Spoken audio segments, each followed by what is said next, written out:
Okay, in this video, we're going to solve these three problems right here, and so let's begin. So we're going to use a distributive property, so 2x times x squared, 2x times negative 3x, 2x times negative 4, and we're also going to do 5 times x squared, 5 times negative 3x, and 5 times negative 4.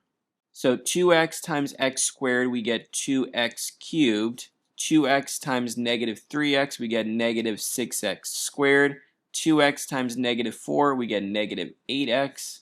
5 times x squared, we get 5x squared. 5 times negative 3x, we get negative 15x. 5 times negative 4, we get negative 20. And now we're going to combine like terms. 2x cubed, but negative 6x squared, positive 5x squared, we get negative x squared. Negative 8x, negative 15x, we get negative 23x, and then we also have a negative 20.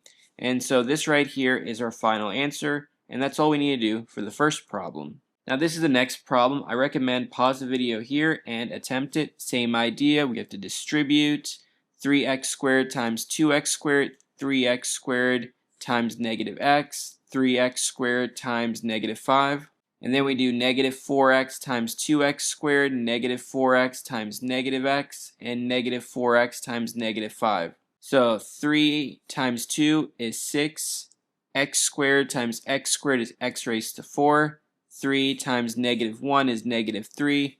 X squared x is x cubed. 3x squared times negative 5 is negative 15x squared. Now negative 4 times 2 is negative 8. X squared, x cubed. Negative 4 times negative 1 is a positive 4. X and x gives us x squared. Negative 4x times negative 5 will give us a positive 20x. And so we're going to have 6x raised to 4, negative 3x cubed, minus 8x cubed is negative 11x cubed.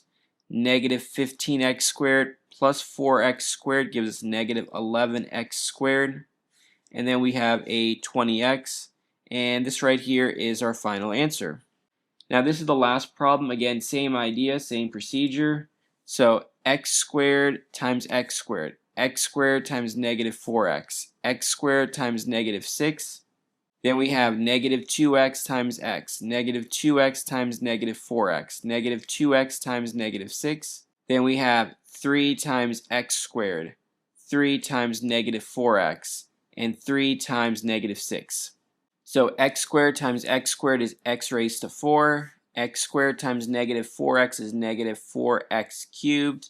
X squared times negative 6 is negative 6x squared. Negative 2x times x squared is negative 2x cubed. Negative 2x times negative 4x is positive 8x squared. Negative 2x times negative 6 is a positive 12x. 3 times x squared is plus 3x squared. 3 times negative 4x is negative 12x. 3 times negative 6 is negative 18. And so now we combined x raised to 4, negative 4x cubed, negative 2x cubed. We get negative 6x cubed. Negative 6x squared, 8x squared, 3x squared. 8 plus 3 is 11. 11 minus 6 is positive 5, so 5x squared. 12x and negative 12x, so they cancel out, so gone, gone. And then we have a negative 18. And so this right here is our final answer, and that's all we need to do for these three problems.